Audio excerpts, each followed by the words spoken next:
Triple ప్రాజెక్ట్తో Hyderabad ముఖ చిత్రం ఎట్లా మారబోతుంది? ఓఆర్ఆర్ ఆల్రెడీ కంప్లీట్ అయిపోయింది, యూజేజ్లోకి వచ్చేసింది. దాన్ని అనుకున్న దానికన్నా ఎక్కువ పబ్లిక్ యూజ్ అవటంతో పాటు మైలేజ్ కూడా వచ్చింది.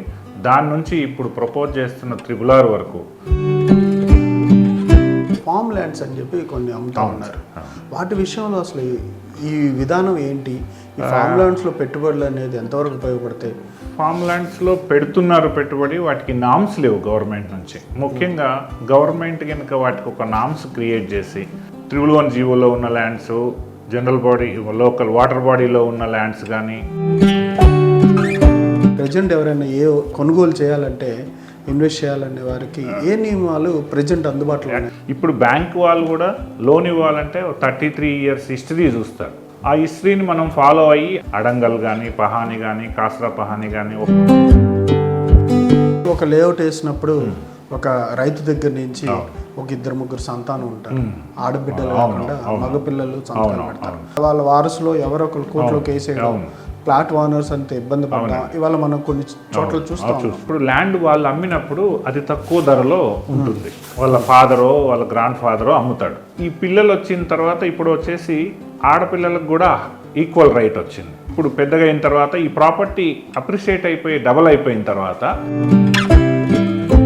రియల్ ఎస్టేట్కి సంబంధించి హైదరాబాద్ గ్రోత్ కారిడార్లో ప్లాట్లు సంబంధించి ఎంతవరకు ప్రాముఖ్యత ఉంది?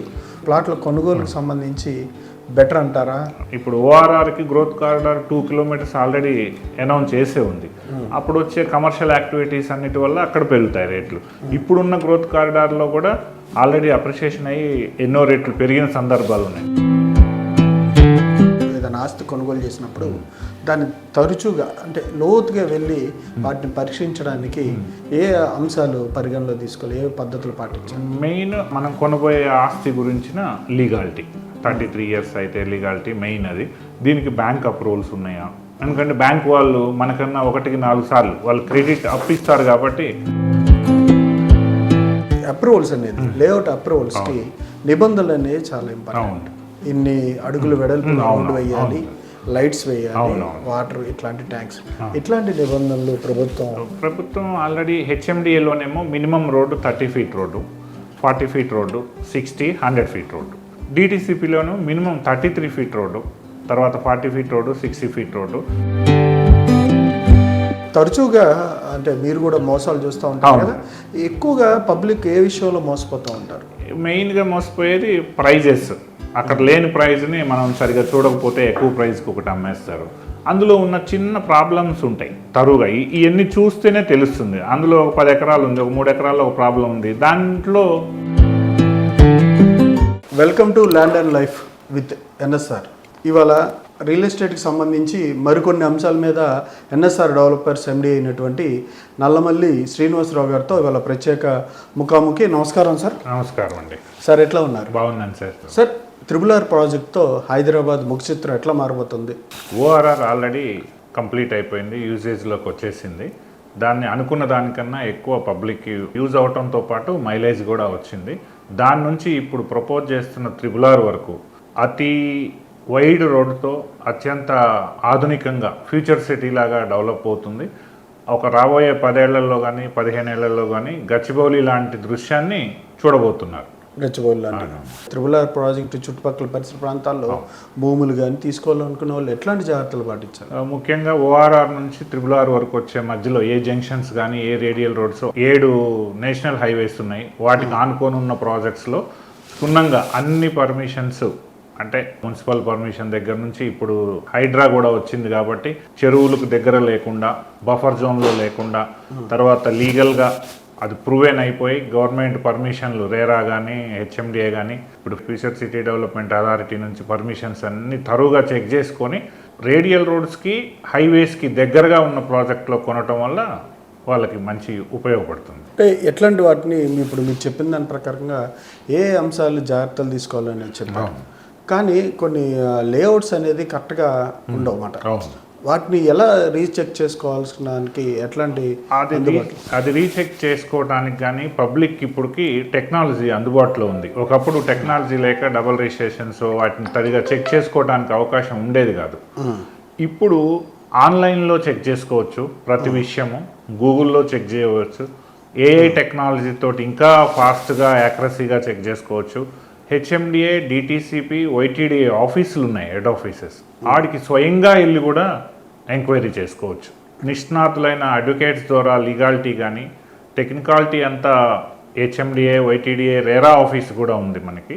ఆ అన్నిటికి వెళ్ళి స్వయంగా తెలుసుకొని స్వయంగా వాళ్ళు సైట్ని విజిట్ చేసి దాని దగ్గరలో చెరువులు కానీ కుంటలు కానీ వాటర్ బాడీస్ కానీ ఇంకేమైనా ఫారెస్ట్ డిపార్ట్మెంట్ కానీ లేకుండా చూసుకొని రేడియల్ రోడ్స్కి, ఆ రోడ్స్కి రాబోతున్న మాస్టర్ ప్లాన్ రోడ్స్కి దగ్గరగా ఉన్న వెంచర్స్లో కొన్నట్లయితే వాళ్ళు ఫ్యూచర్లో డెఫినెట్గా వాళ్ళ వారసులు కానీ వాళ్ళు కానీ హ్యాపీ అవుతారు. హ్యాపీ. అంటే వీటితో పాటు ఫామ్ ల్యాండ్స్ అని చెప్పి కొన్ని అమ్ముతా ఉన్నారు. వాటి విషయంలో అసలు ఈ విధానం ఏంటి? ఈ ఫామ్ ల్యాండ్స్లో పెట్టుబడులు అనేది ఎంతవరకు ఉపయోగపడతాయి? ఫామ్ ల్యాండ్స్లో పెడుతున్నారు పెట్టుబడి, వాటికి నామ్స్ లేవు గవర్నమెంట్ నుంచి. ముఖ్యంగా గవర్నమెంట్ కనుక వాటికి ఒక నామ్స్ క్రియేట్ చేసి 311 జీవోలో ఉన్న lands, general body local water బాడీలో ఉన్న ల్యాండ్స్ కానీ గ్రీనరీలో ఉన్న ల్యాండ్స్ కానీ ఫారెస్ట్ దగ్గర ఉన్న వాటికి నామ్స్ తయారు చేస్తే మాత్రమే రేపు ఫ్యూచర్లో ఈ పబ్లిక్కి అది ఉపయోగం ఉంటుంది. ఇప్పుడు ఏదో ఒక రూపంలో ఉన్న లొసుగుతోటి ఏదో రూపంలో దాన్ని మనం ఫామ్ ల్యాండ్ కొన్నా రాబోయే రిస్కులు మనం భరించాల్సి ఉంటుంది. కాబట్టి ఫామ్ ల్యాండ్ని వీలైనంత ఎక్కువగా అన్ని నామ్స్ కంప్లీట్ చేసి పర్ఫెక్ట్గా ఉన్న వాటి మాత్రమే ఫామ్ ల్యాండ్స్ కొనాలి. కానీ ఒక విలేజ్ అని చెప్పేసి దాంట్లోనే 1000 గజాలు ఫామ్ ల్యాండ్, 2000 గజాలు ఫామ్ ల్యాండ్ అని చెప్పి చుట్టూ బౌండరీస్ ఇస్తున్నారు. అంటే ఈ విధానం అసలు ఫామ్ ల్యాండ్స్కి అసలు ఎట్లాంటి వారికి ఉపయోగపడుతుంది?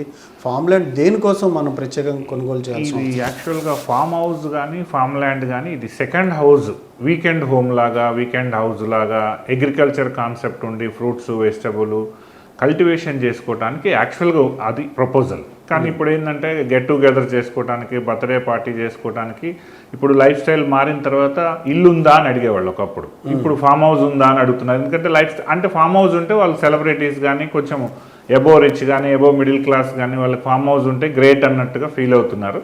ఆ కాన్సెప్ట్నే మిగతా వాళ్ళు కొంతమంది మార్కెట్లోకి పంపిస్తున్నారు. కానీ అవి పర్ఫెక్ట్గా డెవలప్ చేసి 1 acre లాగా చేసి రోడ్స్ దాంట్లో చిన్న రోడ్స్ ట్రాక్టర్ వెళ్ళటానికో ఎడ్ల బండి వెళ్ళటానికో ఉండే రోడ్స్ ఉండి దానికి వాటర్ ఫెసిలిటీ ప్లస్ సాయిల్ కూడా మంచిదై ఉండాలి. అట్లా అని ఫామ్ హౌస్ ఏ సాయిల్ అయితే ఆ సాయిల్ చేస్తే రాదు కల్టివేషన్. అది పర్ఫెక్ట్గా నామ్స్ ప్రకారం చేసే ఫామ్ ల్యాండ్ అయితేనే ఉపయోగం, అప్రిషియేషన్ వస్తుంది. ఇప్పుడు ఎకరాల్లో హాఫ్ ఏకర్స్లో అమ్ముతున్నారు. అవన్నీ ఫ్యూచర్లో పెరుగుతాయి. ఇప్పుడు ఈ ఎకరాలు ఈ ల్యాండ్స్ ఓపెన్ ప్లాట్స్ పెరిగినట్టు అవి పెరుగుతాయి. అవి కరెక్ట్గా గవర్నమెంట్ ల్యాండ్స్ అయి ఉన్నాయా, మన లావణీ పట్టా ఉన్నాయా, అవన్నీ చెక్ చేసుకోవాలి. అవి చేసుకొని అనువంశకంగా స్థిరాస్తి తాతల నుంచి ముత్తాల నుంచి వచ్చి పట్టా ల్యాండ్స్ మాత్రమే అవి కూడా చూసుకొని కొంటే మంచిది అంటారు. అంటే బేసిక్గా రియల్ ఎస్టేట్లో నియమాలు, నిబంధనలు వీటికి సంబంధించి చాలా పెద్ద చరిత్ర ఉంటుంది. 1950 తర్వాత నుంచి ఒక నియమాలు గవర్నమెంట్ 10 ఏళ్ళకి ఒకసారి మారుతూ ఉంటాయి. అంటే అప్పటి నుంచి ఇప్పటి వరకు ఎట్లాంటి నియమాలు ఉన్నాయి? ప్రజెంట్ ఎవరైనా కొనుగోలు చేయాలంటే, ఇన్వెస్ట్ చేయాలనే వారికి ఏ నియమాలు ప్రజెంట్ అందుబాటులో ఉన్నాయి? యాక్చువల్గా మన తెలంగాణ, ఎస్పెషల్గా తెలంగాణలో నిజాం నుంచి డిఫరెంట్గా ఉండేది. మల్కీ వ్యవస్థ కానీ లేకపోతే ఇంకేదన్నా ల్యాండ్ రెవెన్యూ డిఫరెంట్గా ఉండేది. వాళ్ళ రాజుల చేతుల్లో ఉండేది కాబట్టి అవి ఇనాం భూములు అన్నారు. ఎవరికి ఒక అగ్రహారాల్లాగా దానాలు చేసేవాళ్ళు. అవి సరిగా ఉండేవి కావు రికార్డ్స్. ఆ తర్వాత రికార్డ్స్ పహాని మన దగ్గర ఇంతకుముందు పట్వారీ, మాల్ పటారీ వ్యవస్థ ఉండేది. అప్పుడు గ్రామ సర్పంచి, మాల్ పట్వారీ, పటేలు, రెవెన్యూ ఈడీఓస్ అట్లా ఉండేది డిపార్ట్మెంట్ రెవెన్యూ. దాంట్లో ఉన్న రికార్డ్స్ నుంచి ఇప్పుడు బ్యాంక్ వాళ్ళు కూడా లోన్ ఇవ్వాలంటే 33 years హిస్టరీ చూస్తారు. ఆ హిస్టరీని మనం ఫాలో అయ్యి అవి ఉన్న వాటిని మాత్రమే మనం ఫాలో కావాలి. 33 years కానీ అడంగల్ కానీ పహాని కానీ కాసరా పహాని కానీ ఒక 50 సంవత్సరాల ల్యాండ్ హిస్టరీని మనం కనుక పర్స్యూ చేసి ఆ ప్రాజెక్ట్లో తీసుకుంటే మాత్రం ఫర్దర్గా మనకి ఏమి ఇబ్బందులు రాకుండా ఉండడానికి అవకాశం ఉంది. కానీ ఒక లేఅవుట్ వేసినప్పుడు ఒక రైతు దగ్గర నుంచి ఒక 2-3 సంతానం ఉంటారు. ఆడబిడ్డలు కాకుండా మగపిల్లలు సంతానం పెడతారు. ఆడబిడ్డలు కొంచెం రారు, తర్వాత ఇష్యూస్ వస్తూ ఉంటాయి. అంటే ఇవి మీరు ఏదో రకంగా లేఅవుట్స్ వేసే వ్యక్తులు చేస్తారు. కానీ ఫర్దర్గా వాళ్ళ వారసులో ఎవరొకరు కోర్టులో కేసు వేయడం, ఫ్లాట్ ఓనర్స్ అంతే ఇబ్బంది పడ్డా ఇవాళ మనం కొన్ని చోట్ల చూస్తాం. ఏం జరుగుతూ ఉంటాం అసలు వీటిలో? ఇవి ఎలా అవుతున్నాయంటే సార్, ఇప్పుడు ల్యాండ్ వాళ్ళు అమ్మినప్పుడు అది తక్కువ ధరలో ఉంటుంది. వాళ్ళ ఫాదరో వాళ్ళ గ్రాండ్ ఫాదరో అమ్ముతాడు. ఈ బిల్డరో ఎవరో కొన్న వాళ్ళు తక్కువ రేటు, అప్పుడున్న రేటు ప్రకారం కొంటారు.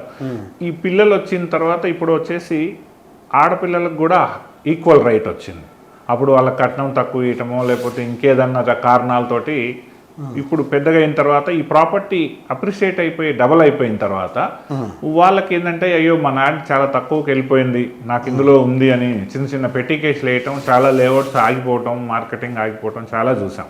వాటిని కూడా ఓవర్కమ్ చేసి బిల్డర్స్ కొంచెం కేర్ఫుల్గా తీసుకొని అలాంటివి ఏమన్నా ఉన్న వాటిని పక్కన పెట్టేసేస్తే ఈ సమస్య సాల్వ్ అవుతుంది. ఎందుకంటే మనం చిన్న సమస్యను తీసుకొని కస్టమర్స్కి ఇచ్చిన తర్వాత రేపు కేసు అయిన తర్వాత చాలా ఉన్నాయి.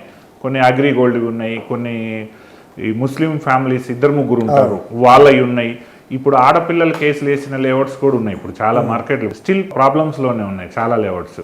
వాటన్నిటిని కూడా గవర్నమెంట్ కూడా దాన్ని పర్స్యూ చేసి అవి సాల్వ్ చేయాల్సిన అవసరం కూడా ఉంది. ఇప్పుడు ధరణిలో ప్రాబ్లమ్స్ ఉన్నాయని మా భూమి వచ్చింది. ఇట్లాగానే దీన్ని కూడా ప్రక్షాళన చేసి ఇప్పుడు ఎల్ఆర్ఎస్ ఎట్లయితే పెట్టారో దాన్ని కూడా ఒక సొల్యూషన్, వాళ్ళకి ఏదన్నా ఉంటే జెన్యున్గా రావాల్సి ఉంటే వాళ్ళకి ఇప్పించేయటము, దాన్ని కంక్లూడ్ చేసి క్లోజ్ చేస్తే ఫర్దర్గా వీళ్ళు కోర్టుల చుట్టూ కానీ ఎంఆర్ఓ ఆఫీసుల చుట్టూ కానీ ఫర్దర్గా ఎందుకు కొన్నాం రా బాబు అని బాధపడకుండా ఉండటం జరుగుతుంది. వీటికి చాలా కత్తి మీద సాము లాంటి విషయం. కానీ ప్రభుత్వానికి అంత పారదర్శకత, అంత టైం ఉంటుంది అంటారా? ఉంటే మంచిది. ఎందుకంటే ఒకసారి సెట్ చేసేస్తే ఫర్దర్గా రాదు. ఇప్పుడు హైడ్రా ఉంది, ఇప్పుడు చెరువుల దగ్గర ఎవరు కొనరు. ఈ 17 నెలల నుంచి అవేర్నెస్ వచ్చింది. ముందు ఎవరైనా ప్లాట్ కొనాలంటే చెరువు ఉందా లేదా అని అడుగుతున్నారు కూడా ఆల్రెడీ. అట్లా చేయొచ్చు. అది కూడా చేసేస్తే ఫర్దర్గా ఇప్పుడు 111 జీవో ఉంది, ఒక 10 నెలలు ఉందంటారు, 10 నెలలు రద్దు చేసామంటారు, ఉందా లేదా అసలు కట్టేసే వాళ్ళు కట్టేస్తున్నారు పర్మిషన్ తీసుకుని. అవన్నిటిని కనుక ఒక స్ట్రీమ్ లైన్ చేసేసి సిస్టాన్ని డెవలప్ చేసేస్తే ఫర్దర్ జనరేషన్కి బాగుంటుంది. అంటే రియల్ ఎస్టేట్కి సంబంధించి హైదరాబాద్ గ్రోత్ కారిడార్లో ప్లాట్లు సంబంధించి ఎంతవరకు ప్రాముఖ్యత ఉంది? ప్లాట్ల కొనుగోలుకు సంబంధించి బెటర్ అంటారా? ఏంటి మీ సజెషన్? ఈ గ్రోత్ కారిడార్లో 100% బెటరే. ఇప్పుడు ఓఆర్ఆర్కి growth corridor 2 kilometres already announce చేసే ఉంది. అప్పుడు వచ్చే కమర్షియల్ యాక్టివిటీస్ అన్నిటి వల్ల అక్కడ పెరుగుతాయి రేట్లు. ఇప్పుడున్న గ్రోత్ కారిడార్లో కూడా ఆల్రెడీ అప్రిషియేషన్ అయ్యి ఎన్నో రేట్లు పెరిగిన సందర్భాలు ఉన్నాయి. ఒకప్పుడు 800 రూపాయలు గజం కొన్న వాళ్ళు ఇప్పుడు 2 లక్షలకు అమ్ముతున్న వాళ్ళు కూడా ఉన్నారు. వాళ్ళు ఇప్పుడు మురళీమోహన్ గారు జేబేరి వెంచర్లో 800 రూపీస్ కొన్న వాళ్ళు 2 lakhsకి అమ్మారు రీసెంట్గా. అట్లా రికార్డ్స్ ఉన్నాయి మనకి లైవ్లో చూస్తున్నాం. కాబట్టి ఈ గ్రోత్ కారిడార్లో వీళ్ళు మధ్యతరగతి పీపుల్ ఎఫర్ట్ చేయగలిగే బడ్జెట్లో కొనిపెట్టుకుంటే లాంగ్ టర్మ్ ఇన్వెస్ట్మెంట్లోనే ల్యాండ్ నుంచి అప్రిషియేషన్ వస్తుంది. 1-2 ఇయర్స్లో ఏం రాదు. 10 to 15 or 20 ఇయర్స్లోనే దాని విలువ తెలుస్తుంది. అది 50 రెట్లో 100 రెట్లో పెరుగుతుంది. 1-2 ఇయర్స్కి ఏదో నామినల్ పెరుగుతుంది, దానివల్ల ఏం ఉపయోగం లేదు. ఇప్పుడు మన వాళ్ళు ప్లాట్ కొనగానే నెక్స్ట్ మంత్ ఎంత పెరిగిందో చూస్తుంటారు షేర్ మార్కెట్ లాగా. అది కరెక్ట్ కాదు. ల్యాండ్లో వాళ్ళకి అవగాహన లేదు. లాంగ్ టర్మ్ ఇన్వెస్ట్మెంట్ చేసిన వాళ్ళు మాత్రమే ల్యాండ్లో బెనిఫిట్ అయ్యారు. క్రోర్స్లోకి వెళ్ళిపోయారు వాళ్ళు రెడీమేడ్గా కోటీశ్వర్లు అయిపోయారు. ఇప్పుడు ఏది ఒక 1000 స్క్వేర్ యార్డ్స్ దిల్సునగర్లో 20 years బ్యాక్ కొన్న వాళ్ళు కోటీశ్వర్లు అయ్యారు. నిన్న మొన్న కొన్న వాళ్ళు అవరు. ఎందుకంటే వాళ్ళు 80,000 70,000 per square yard కొన్నారు. వాళ్ళకి ఏదో ఆ nominal 2 rupees 3 rupees interest work out అవుతుంది. Above 5 years, above 10 years, above 15 years ఆగితే ఏకర్స్ కానీ ఓపెన్ ప్లాట్ కానీ విల్లా కానీ అపార్ట్మెంట్ అయితే మీకు తెలిసిందే, అది మనం ఉండటానికి మాత్రమే. అప్రిషియేషన్ దానిదేమి ఫాస్ట్గా ఉండదు, డబుల్ ట్రిపుల్ అవ్వటం ఉండదు, రేర్. అది ఎక్కడో ఇక మరీ మంచి ప్రైమ్ ఏరియాస్లో 1 కోటి రూపాయలు కొన్న అపార్ట్మెంట్ 2 కోట్లు అవుతుంది. అట్లా ఉంటుంది అంటే వాటితో పాటు RRR పరిధిలో ఏదైతే కొత్తగా వచ్చే వాటికి సంబంధించి మన దగ్గర ఎట్లాంటి వెంచర్స్ ఉన్నాయా? ఇప్పుడు RRR వచ్చే జంక్షన్లు విజయవాడ రోడ్లో చౌటుప్పల్లు, వరంగల్ రోడ్లో భువనగిరి, ఇక్కడ తూప్రాను, సిద్దిపేట, తర్వాత సంగారెడ్డి, షాద్ నగర్, బాలానగరు, తర్వాత శ్రీశైలం రోడ్లో ఆమన్గల్లు, సాగర్ రోడ్లో ఇబ్రహీంపట్నం బిహైండ్ మాల్ వరకు ఈ ఏరియాస్లో RRR వచ్చిన తర్వాత రూపురేఖలు మారిపోతాయి. ఈ ఏరియా ఇప్పుడు చెప్పిన ఏరియాస్లో అంటే ట్రంపెట్స్, జంక్షన్స్, పెద్ద పెద్ద రేడియల్ రోడ్స్ వస్తాయి. ఇప్పుడు నేషనల్ హైవే తోటి అనుసంధానం అవుతుంది. అక్కడ వచ్చే వెంచర్స్, గవర్నమెంట్ వెంచర్స్ కానివ్వండి, హెచ్ఎండిఏ వెంచర్స్ కానివ్వండి, ప్రైవేట్ బిల్డర్స్ మాలాంటి వాళ్ళు వెంచర్స్ కానీ అక్కడ వాళ్ళు ఇప్పుడున్న రాబోయే జనరేషన్ వాళ్ళు కొని పెట్టుకుంటే 100% అప్రిషియేషన్ వస్తుంది. ఇవన్నీ అవ్వడానికి 10 to 15 years పడుతుంది. ఆ టైంకి వీళ్ళకి దాని పెద్ద ఎసెట్ లాగా తయారవుతుంది. Further generation. ఓకే, పెట్టుబడి పెట్టాలనుకునే వాళ్ళు కానీ ఫస్ట్ టైం ఇన్వెస్ట్ చేయాలనుకునే వాళ్ళకి ఎట్లాంటి జాగ్రత్తలు పాటించాలి? మీరు ఇచ్చే సలహాలు ఏంటి, సూచనలు ఏంటి? వాళ్ళ బడ్జెట్ కూడా ఉంటుంది. మెయిన్ సలహా వాళ్ళ బడ్జెట్ మెయిన్ సెలెక్ట్ చేసుకోవాలి. వాళ్ళకున్న పరిధిలో ఎన్ని లక్షల్లో వాళ్ళు ఇన్వెస్ట్ చేయబోతున్నారు. సపోజ్ వాళ్ళ పిల్లలు ఇప్పుడు 1-2 years పిల్లలు ఉన్నారు, ఎల్కేజీ ఉంటారు, 5th class ఉంటారు, 10th class ఉంటారు. చిన్న ఏజ్లో వాళ్ళకు ఒక ప్లాట్ కనుక వీళ్ళు కొనగలిగితే, స్తోమత ఉండి ఒక ప్రాపర్టీని కొనగలిగితే వాళ్ళు ఫర్దర్ జనరేషన్ తర్వాత భద్రతాభావంతో ఉండగలరు. ఎందుకంటే ఈ ప్లాట్ అనేది వాళ్ళకి ఎడిషనల్గా ఇన్కమ్ తేవడంతో పాటు ఒక ఆస్తి క్రియేట్ అయ్యి సంపద పెరుగుతుంది. వాళ్ళు కొంచెం సెక్యూర్గా ఉండగలుగుతారు. అది వీళ్ళు కేర్ తీసుకొని ఆ కొనే ప్రాపర్టీ కూడా ఫర్దర్ 10 years తర్వాత పెరిగే ప్రాపర్టీనే కొనివ్వాలి. ఏదో కొనేస్తున్నాం ఎవరో చెప్పారని కొనకుండా అన్ని విధాలుగా దానికి కావాలంటే ఒక రోజు నుంచి ఒక నెలైనా దానికి టైం వెచ్చించి పర్స్యూ చేసి అందరినీ సలహా అడిగి స్వయంగా చూసుకొని కొనటం వల్ల ఉపయోగం ఉంటుంది. ఇప్పుడు ఎక్కడో కొనేస్తారు, ఏదో ప్రాబ్లం వచ్చిందనుకోండి, వాళ్ళు సాల్వ్ చేసుకోలేరు, వాళ్ళకి తెలియదు వీళ్ళు ఎక్కడ కొన్నారో కూడా. వాళ్ళకి కూడా అవగాహన చేయాలి. చిన్న పిల్లవాళ్ళకి కూడా హెల్త్ గురించి, గేమ్స్ గురించి, స్టడీ గురించి, జాబ్ గురించి చెప్తాం. అట్లాగా వీళ్ళకున్న ఆస్తి ఎకరమో 200 గజాలు ఒక పాత అపార్ట్మెంట్ కానీ అది కూడా వివరాలు తెలియాలి. దాని డాక్యుమెంట్ వాల్యూ ఎంత, మార్కెట్ వాల్యూ ఎంత, మనం ఎంత కొన్నాము, ఇప్పుడు ఎంత ఉంది, అవి కూడా పిల్లలకి నేర్పించడం అనేది చాలా ఇంపార్టెంట్. అంటే జాగ్రత్తలు అంటే ముందు భవిష్యత్తుని చూసేటప్పుడు అంటే ఇవాళ ల్యాండ్ రేట్స్ కూడా బాగా పెరిగిపోయాయి, ప్లాట్స్ రేట్స్ కూడా. అంటే మీరు మధ్యతరగతి వారికి కూడా గతంలో చెప్పారు ఇల్లు అనేది ఉండాలి. మీరు ఎంత బడ్జెట్లో మనం సపోజ్ ఇన్వెస్ట్ చేయాలంటే బెటర్ అంటారు? పర్సనల్గా చేసేది ఇల్లు అనేది సార్ అన్లిమిటెడ్. ఇల్లు బాగా లావిష్గా అవసరం లేదు. ఒక ఇల్లు 16 రూములు అక్కర్లేదు మనకి. చుట్టాలు వస్తే ఒక హాల్లోనే పడుకుంటారు ఒకప్పుడు. ఒకే ఇల్లు, చిన్న ఇల్లే ఇంపార్టెంట్. ఇల్లు అనేది నివాస యోగ్యమైన ఇల్లు అయితే చాలు. లగ్జరీగా స్టైల్గా 4 floorలు, లోపల లిఫ్ట్, 10 bedroomలు, 10 కార్లు, అది సెలబ్రిటీస్ తర్వాత ఆల్రెడీ అబోవ్ రీచ్ అయిపోయిన వాళ్ళకి మాత్రమే. ఇప్పుడు అంబానీ హౌస్ ఉంది, అది అవసరం లేదు అందరికీ, సామాన్యుడికి అవసరం లేదు. అట్లాగే వీళ్ళని ఒక సింగిల్ ఫ్లోర్ హౌస్, చిన్న ఫ్యామిలీ, ఒక హస్బెండ్ అండ్ వైఫ్, 2 పిల్లలు లేదా 3 పిల్లలు ఆర్ పేరెంట్స్, వాళ్ళు ఉండగలిగే 2 bedroom హౌస్ 133 square yards కానీ, 147 square yards కానీ, 167 square yards కానీ, 200 square yardsలో చాలు. అది లో బడ్జెట్ అవుద్ది. ఇప్పుడు మిడిల్ క్లాస్ వాళ్ళకి బడ్జెట్ ఎక్కువ పెరిగితే దాని ఈఎంఐ ఒక 50,000 కట్టాలి. వాడు అందులో ప్రశాంతంగా నిద్రపోలేడు, టెన్షన్ ఉంటుంది. ఎవ్రీ మంత్ 50,000 హోమ్ లోన్ కట్టాలంటే. అది లేకుండా అనేది నేను ఒకటి మనం ప్లాన్ చేస్తున్నాం, అట్లే ఆలోచిస్తున్నాం. ఒక 150 గజాల్లో land, single floor 1000 SFT house. ఓపిక ఉంటే, డబ్బులు ఉంటే ఇంకా 2 floors 3 floors వేసుకోవచ్చు, తర్వాత వేసుకోవచ్చు. అట్లనే ప్లాన్ చేస్తున్నాం. అది బేసిక్ హౌస్. ఆ హౌస్ లోపల ఎంతైనా లగ్జరీగా పెట్టుకోవచ్చు. బేసిక్ హౌస్, మంచి ఎన్విరాన్మెంట్లో, రోడ్స్, డ్రైనేజీ, ఎలక్ట్రిసిటీ ఉండి, ట్రాన్స్పోర్ట్ ఫెసిలిటీ చూసుకోవాలి. అక్కడ నుంచి ట్రాన్స్పోర్ట్ ఫెసిలిటీ ఉంటే మనం ఎక్కడి నుంచి అయినా ఎక్కడికి వెళ్ళి రావచ్చు. ఇవాళ రేపు మనం ఎంతైనా తిరుగుతున్నాం. ఇప్పుడు మనం తిరిగే దాంట్లో ఆ ట్రాన్స్పోర్ట్ సమస్య కాదు, దూరం దగ్గర అనే సమస్య పోయింది. ఇప్పుడు మనకి ఇప్పుడు మొబైల్స్ వచ్చాక, టెక్నాలజీ మారిన తర్వాత. ల్యాండ్కి లైఫ్కి ఎట్లాంటి సంబంధం ఉందంటారు? అంటే మెయిన్ లైఫ్లో మన లైఫ్ అనేది జీవితం సంబంధించింది. ల్యాండ్ అనేది గాడ్ క్రియేట్ చేసింది. ఇంకా అది ఎవరు మనం చేంజ్ చేయలేము, రీప్రొడ్యూస్ చేయలేము. ఏ టెక్నాలజీ వచ్చినా అది ఏం చేయలేము. అందుకని లైఫ్లో ల్యాండ్ అనేది మనకి ముడిపడిపోయింది. ఒకప్పుడు మన తాతలు ముత్తాతలేమో అగ్రికల్చర్గా అనుబంధం ఉండేది. వాళ్ళు మాట్లాడేవాళ్ళు, వాళ్ళ పొలాల్లో వాళ్ళ పొలంతో మాట్లాడేవాళ్ళు, చెట్లతో మాట్లాడేవాళ్ళు, జంతువులతో మాట్లాడేవాళ్ళు. ఇప్పుడు అంత ఓపిక తీరిక మనకి లేకపోయినా ఆ ల్యాండ్ అనేది లైఫ్లో ఒక పార్ట్ అనేది నా నమ్మకం. ఎందుకంటే లైఫ్లో అన్నీ అయిన తర్వాత ల్యాండ్ వైపే. ఇప్పుడు ఎవరన్నా ఊరు నుంచి మనం ఎవరన్నా వస్తే ల్యాండ్ ఎంత ఉందో అడుగుతాము, ఎసెట్స్ ఏమున్నాయని అడుగుతాము, అదొక పార్ట్. ఇంకోటి ల్యాండ్ నుంచే మన లైఫ్ స్టార్ట్ అవుతుంది. నేచర్ ప్రతిదీ మనం తినేది కానీ, గాలి కానీ, చెట్ల నుంచి మొత్తం దానికే లింక్ అయి ఉంది. దాన్ని కాపాడుకోవాల్సిన అవసరం చాలా ఇంపార్టెంట్ ఉంది. 100% దాన్ని మనము భూమిని మనం కాపాడుకుంటే ఫర్దర్ జనరేషన్స్ అంత హ్యాపీగా ఉంటారు. ఫ్యూచర్లో ఆక్సిజన్ కూడా కొనాల్సి వస్తుందని అంటున్నారు న్యూస్లో. అదన్నీ లేకుండా ఉంటే లైఫ్లో ల్యాండ్ అనేది ఇస్ 100%, మళ్ళీ 1-2% కూడా కాదు, 100% పార్ట్ అవుతుంది. అప్రూవల్ లేని లేఅవుట్లో ప్లాట్లు కొనుగోలు చేస్తే వచ్చే ప్రమాదాలు? అప్రూవల్ లేని వాటిలో ఏంటంటే మళ్ళీ LRS, ఏదో గవర్నమెంట్ 2 times 3 times LRS ప్రకటించింది కాబట్టి సరిపోయింది.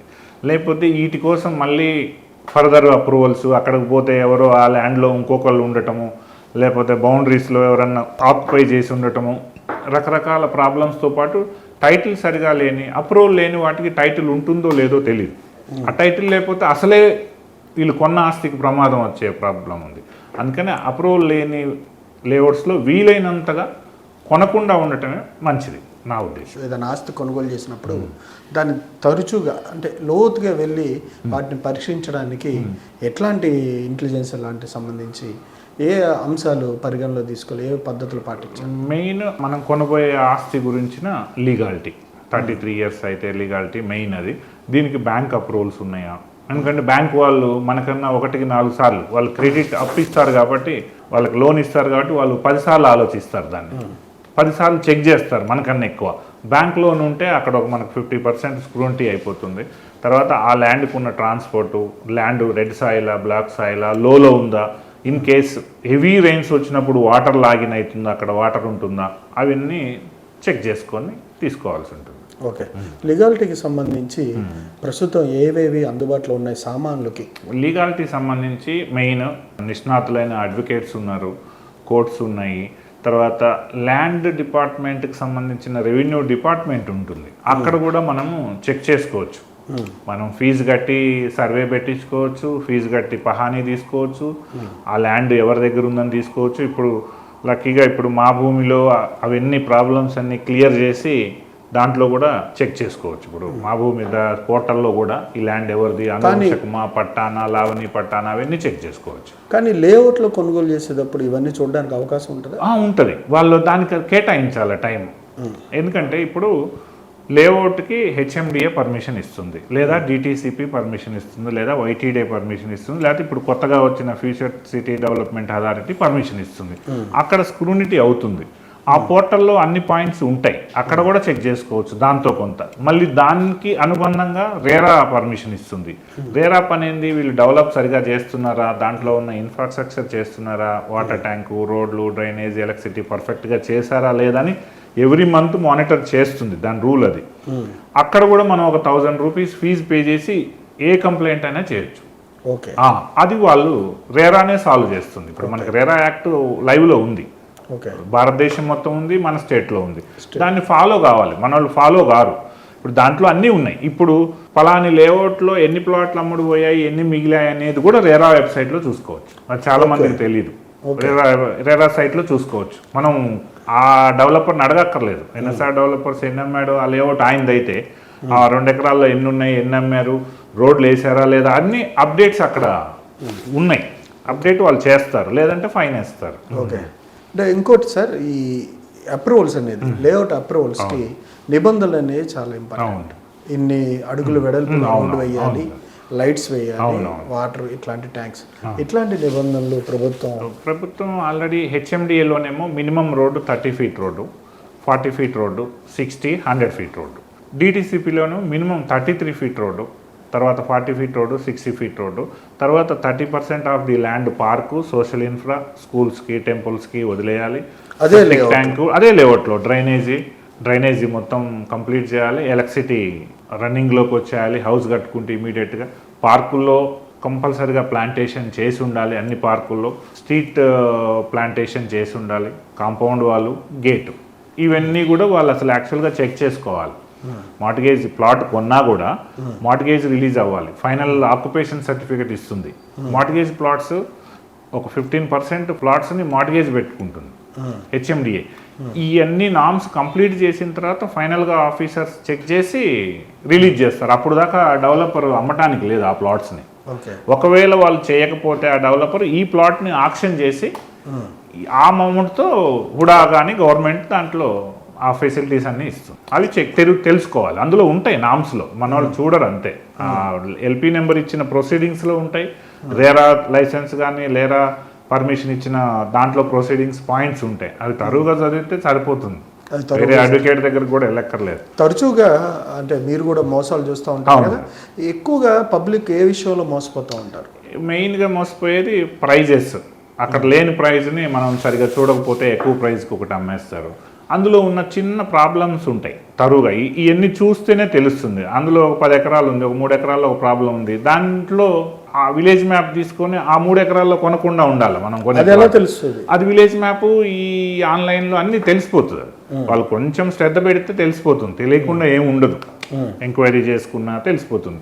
మెయిన్గా చూడాలి వాళ్ళు చెప్పింది. ఒక్కోసారి మనకి కొంతమంది కస్టమర్స్ నార్త్ ఈస్టే కావాలంటారు. నార్త్ ఈస్ట్ ఎన్ని ఉంటాయి? 4-5 ఉంటాయి, ఒక 10-20 ఉండవు. ఒక్కోసారి ఏజెంట్లో ఎవరన్నా ఉన్నాయని చెప్పినా కూడా మనం తరువుగా చెక్ చేసుకొని ఈసీ తీసుకోవాలి. ఎన్కమ్ సర్టిఫికెట్ ఏ రోజుకి ఆ రోజు తీసుకోవచ్చు. 30 years సర్చ్ ఈసీ తీసుకోవచ్చు. అవి తీసుకుంటే ఈజీగా తెలిసిపోతాయి. మోసపోయేవి కూడా ఇప్పుడు జనాలు రోజు మనం పేపర్లో చూస్తాం. ఇప్పుడు షార్ట్ కట్లో అట్రాక్ట్ అవుతారు, అంతే. వాళ్ళు మోసపోతూనే ఉంటారు. మీరు వద్దన్నా వాళ్ళు మోసపోతారు. వాళ్ళు షార్ట్ కట్ ఏంటంటే రేపే డబుల్ అవుతాయో, లేకపోతే ఇవాళ 1 లక్ష ఇస్తే రేపు 2 లక్షలు అవుతాయో, అవన్నీ స్మార్ట్గా వాళ్ళు పనిచేసినప్పుడు మనం వీళ్ళు కూడా స్మార్ట్గా తరువుగా చెక్ చేసుకుంటేనే సేవ్ అవ్వగలుగుతారు. ఇప్పుడు మన సైబర్ నేరాలు అన్నీ ఉన్నాయి కదా, వాటిలో కేర్ఫుల్గా ఉండాల్సి వస్తుంది. వీటితో పాటు ఇంకోటి రియల్ మార్కెట్లో తరచుగా మనం వినవస్తుంది, 1 కోటి రూపాయలు 2 కోట్లు ఒక మాల్ కడుతున్నారు. దానికి సంబంధించి మీరు ఇన్వెస్ట్ చేస్తే మీకు ఇంత అమౌంట్ వస్తుంది, కొన్ని సంవత్సరాల తర్వాత దాంట్లో ఒక స్పేస్ ఇస్తాము అని చెప్తున్నారు. దీంట్లో ప్రభుత్వం నియమించిన అవలంబించిన నిబంధనలన్నీ పాటిస్తున్నారా? దీన్ని కొనుగోలు చేయడం లేదా 2 కోట్లు 3 కోట్లు దాంట్లో పెట్టడం అనేది ఎంతవరకు కరెక్ట్? యాక్చువల్గా అంటే ఇప్పుడు అట్లాంటి ప్రాజెక్టులు మనం ఏం చేయట్లేదు, కానీ మార్కెట్లో నేను కూడా విన్నాను. ఆ మాల్స్లో ఏంటంటే హ్యూజ్గా అమ్మలేక ఫాస్ట్గా సేల్స్ కానివ్వ అప్పుడు ఏం చేస్తున్నారంటే చిన్న 100 SFT 2000 SFT అట్లా షేర్ వాల్యూ లాగా, ఇప్పుడు ఒక విధంగా చెప్పాలంటే షేర్ మార్కెట్ లాగానే అట్లా వాళ్ళు అయితే అవి కూడా వాళ్ళు పర్ఫెక్ట్గా నియమ నిబంధనల ప్రకారం పాటించి లీగల్గా వీళ్ళకి రాసిస్తున్నారా ఏమన్నా? ఇప్పుడు ఒట్టిగా రిసీట్ ఇవ్వటం వేరు, లీగల్గా so and so survey number, so and so ఎక్స్టెండ్లో, సో అండ్ సో ఫ్లోర్లో, సో అండ్ సో 300 SFT ఇస్తున్నామని agreement of sale deed registration ఉందనుకోండి బ్యాంక్లోను, ఓకే. అంటే ఈ పద్ధతిని ఏమంటారు? అంటే ఈ పద్ధతిని ఇప్పుడు ఈ మధ్య కొత్తగా వచ్చింది ప్రాపర్టీ షేర్ బిజినెస్ అని. వాళ్ళకి ఏమి లేకపోయినా సరే మీకు అందులో ఉన్నట్టు. ఇప్పుడు మాల్స్లో కొనేటప్పుడు ఏముంది, అన్లాక్ ప్రాపర్టీ, లాక్ ప్రాపర్టీ అని ఉంటుంది. అన్లాక్ అంటేనేమో మీరు లాక్ వేసుకోలేదు, లాక్ ప్రాపర్టీ అంటే మనం లాక్ వేసుకొని వెళ్ళిపోతాం మన ఆఫీస్ లాగా. అన్లాక్ ప్రాపర్టీలో ఒకే ఫ్లోర్లో రిలయన్స్ వాడు రెంట్కి తీసుకున్నాడు ట్రెండ్స్. ఆ ఫ్లోర్లో 500 SFT ఉంది. మీరు ఊకనే జస్ట్ పేపర్లోనే ఉంటుంది 500 SFT ఉన్నట్టు, రెంట్ షేర్ అవుతుంది. అవి జెన్యున్గా ఓకేనే. ఈ మాల్స్లోని కమర్షియల్లో ఈ అన్లాక్ ప్రాపర్టీస్ కొన్నప్పుడు అది అవగాహన ఉన్న వాళ్ళకి మాత్రమే తెలుస్తుంది. కామన్ పబ్లిక్ కొంటే వాళ్ళకి అర్థం కాదు. అది జెన్యున్ అయితే ఓకే, కన్స్ట్రక్షన్ పర్ఫెక్ట్గా చేసి లీజుకి ఇచ్చి దాన్ని జెన్యున్గా రెంట్ను డిస్ట్రిబ్యూట్ చేస్తే ఓకే. లేదా మధ్యలో ఆపేస్తే వాళ్ళకి కష్టం అయిపోతుంది. వాళ్ళకి లీజ్ రాకపోయినా బిల్డింగ్ అయిపోతుంది, ఒక్కోసారి లీజ్ రారు. కానీ కొంతమంది డబ్బులు మొబిలైజ్ చేయడానికి చేస్తుంటారు. అవి తరువుగా చూడాల్సిందే. ఇన్వెస్ట్మెంట్ ఆఫర్ ఏది వచ్చినా కూడా 1కి 100 సార్లు చెక్ చేసుకుంటే తప్ప దానికి సొల్యూషన్ లేదు. ఎందుకంటే గవర్నమెంట్ ఏం చేయలేదు, ఎవరేం చేయలేదు. వాళ్ళు తెలిసిన వాళ్ళ దగ్గరకే వెళ్తారు. వాళ్ళకి ఆల్రెడీ వాళ్ళతో కలిసి పెడుతుంటారు. ఇన్వెస్ట్మెంట్ పెట్టినప్పుడు జెన్యున్గా ఉంటే ఉంటుంది. మేము కూడా అప్పుడప్పుడు ఎవరి దగ్గర తీసుకున్నాం అనుకోండి, వాళ్ళకి జెన్యున్గా వాళ్ళకి రిజిస్టర్ చేసేస్తాం సెక్యూరిటీ కోసం. ఇప్పుడు మీరు ఒక 20 లక్షలు ఇచ్చారు, మీకు 200 గజాలు మీ పేరు పెట్టేస్తాం. మళ్ళీ మీరు 20 లక్షలు ఎన్నికి ఇచ్చినప్పుడు ఆ 200 గజాలు ఎన్నికి తీసుకుంటాం. అట్లా సెక్యూర్ ఉంటే ఏం కాదు. సెక్యూర్ లేని ఓవరాల్గా ఇచ్చే మాత్రం చెప్పలేము, రిస్క్ అవుతాయి, 100% రిస్క్ అవుతాయి. ఎన్ఎస్ఆర్ డెవలపర్స్ సంబంధించి వెంచర్స్లో ఎట్లాంటి జాగ్రత్తలు తీసుకుంటున్నారు? గ్రైండర్ విషయంలో కానీ, వాటర్ విషయంలో కానీ, సాయిల్ టెస్ట్ విషయంలో? సాయిల్ టెస్ట్ ఆల్రెడీ చేసిన తర్వాతనే మనం వాటర్ ఒకటి చెక్ చేస్తాం, ఎంత ఫీట్లలో వాటర్ పడుతుంది. డ్రైనేజ్ కూడా ఇప్పుడు కాకుండా ఇన్ కేస్ 5 years తర్వాత ఈ వెంచర్స్కి సంబంధించి లోన్స్ కూడా ప్రొవైడ్ చేయడానికి అన్నీ అన్నారు. అంటే దానికి ఎట్లాంటి జాగ్రత్తలు తీసుకుంటాం? మేము ఏం చేస్తామంటే అన్ని బ్యాంక్స్కి ప్రాజెక్ట్ అప్రూవల్ చేయించి పెడతాం ముందే. మనం ఒకసారి ఒక లేఅవుట్, ఇప్పుడు నజదీక్ సింగారం ఒక లేఅవుట్ తీసుకున్నాం 4 acres, అన్ని బ్యాంకులకి ఇస్తాం. ఎవరు ఫాస్ట్గా మనకు సర్వీస్ చేస్తే. డిటిసిపి, హెచ్ఎండిఏ, పంచాయతీ లేఅవుట్స్, ఈ మూడింటి మధ్య ఉన్న తేడాలు ఏంటి? హెచ్ఎండిఏనేమో హైదరాబాద్ మెట్రో డెవలప్మెంట్ అథారిటీ 10 వరకు ఉంది. ఇప్పుడు అది RRR వరకు పెంచేశారు ఈ గవర్నమెంట్. ఇంకా ప్రాబ్లం లేదు, ఎందుకంటే ఇక ఈ పంచాయతీ లేఅవుట్స్ నుంచి కొంతమంది మళ్ళీ రిపీటెడ్గా అమ్ముతా ఉంటారు. రిపీటెడ్గా రీసేల్ చేసినప్పుడు కొనుక్కున్న వాళ్ళు కానీ ఎట్లాంటి జాగ్రత్తలు? ఫుల్ ఇక లేదు వదిలేసేయాలి, ఇక మాట్లాడకూడదు దాని గురించి. ఫుల్ LRS కట్టారు, ఎందుకంటే రాజశేఖర రెడ్డి టైంలో వచ్చింది, మళ్ళీ మధ్యలో కేసీఆర్ టైంలో వచ్చింది, మళ్ళీ ఇప్పుడు రన్నింగ్ ఇప్పుడు ఉంది. ఈ మంత్ కూడా ఆఫర్లో డిస్కౌంట్లో ఉంది, ఇంకా ఫర్దర్గా కూడా ఉంటుంది. కాబట్టి ల్యాండ్కి సంబంధించిన విషయాల్లో కొనుగోలు చేసేటప్పుడు మన ఆధ్యాత్మిక విషయాలు కావచ్చు, లేదంటే వాస్తుకు సంబంధించిన అంశాలని ఏ విధంగా పట్టించుకోవాలి? ఇప్పుడు ల్యాండ్ అంటే కూడా మనకి దేవుడితో సమానం. మనం సూర్యుడిని ఎట్లా చంద్రుడిని మొక్కుతామో ల్యాండ్ని కూడా మొక్కుతాం. మీరు చూసే ఉంటారు, పాత రైతులు ఏరువాక అని వాళ్ళు స్పెషల్గా భూమి పూజ చేసే. ఇక్కడ మన దగ్గర ఉన్న వెంచర్స్లో ప్లాట్లు సైజెస్, వాటి రేట్స్ ఏ ఉన్నాయి? ఇప్పుడు లో మిడిల్ క్లాస్ దృష్టిలో పెట్టుకొని మేము 147, 150, 183, 167 సైజులే చేస్తున్నాము. పెద్దవాళ్ళ దృష్టిలో పెట్టుకొని మనం తొందరపాటు కొన్ని విషయాల్లో తగ్గదంటారు. ఈ రియల్ ఎస్టేట్లో ఈ సూత్రాన్ని మీరు ఎట్లా ఆపాదిస్తారు? రియల్ ఎస్టేట్లో ప్లాట్ కొనటానికి తొందరపడాలి, అమ్మొద్దు. ఒక దశలో అమ్మొద్దు, అమ్మడానికి అస్సలు తొందరపడదు. ఎంత ఆగితే. ఇప్పుడున్న పొజిషన్లో కొంతమంది రియల్ ఎస్టేట్ ఎక్స్పర్ట్స్ హైదరాబాద్లో ఇన్వెస్ట్ చేయొద్దు, ప్లాట్లు కొనుగోలు చేయొద్దు అని చెప్తా ఉన్నారు. వాళ్ళు ఏదన్నా స్వార్థంతో చెప్తే మనం చెప్పలేం, కానీ హైదరాబాద్లో కొనొద్దు అనేది కరెక్ట్ కాదు. హైదరాబాద్లోనే కొనాలి, ఎందుకంటే మీరు మిగతా స్టేట్స్లో. నమస్కారం అండి.